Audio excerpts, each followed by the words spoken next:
Toshkent viloyati bojxona boshqarmasi tashabbusi bilan viloyatdagi tadbirkorlar bilan ochiq muloqot tashkil etildi. Unda ishbilarmonlarga bojxona qonunchiligidagi qabul qilingan yangiliklar taqdim etildi. Hozir shu haqda.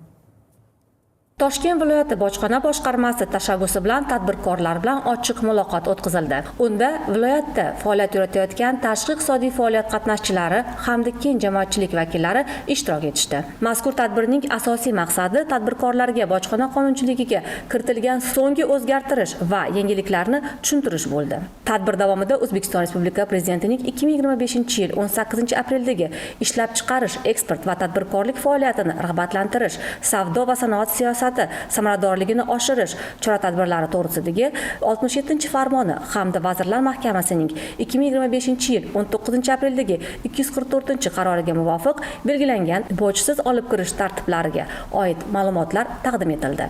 Bugun mana Toshkent viloyat bojxona boshqarmasini yig'ilishiga chaqirilgandik. Juda ko'p yangiliklar bildik. Ancha tadbirkorlarga, ishlab chiqaruvchilarga ancha yangiliklar kiritilibdi. Ishim doirasida shu bir 16 yildan beri ishlayotgan bo'lsam, juda ko'p Toshkent viloyati bo'yicha bunaqa seminarlar bo'lib o'tib turadi. Mana bugungisi ham shular jumlasidan. Bojxona rasmiylashtirish paytida juda ko'p savollarimiz bo'lib turardi. Shu savollarni bugungi yig'ilishda bojxonachilarga berdik va albatta hamma javoblarni oldik. Bojxona tizimini yanada isloh qilish maqsadida davlatimiz rahbarining 2025-yil 25-martdagi farmoni bilan bojxona sohasida tadbirkorlar uchun bir qator yangiliklar joriy etildi.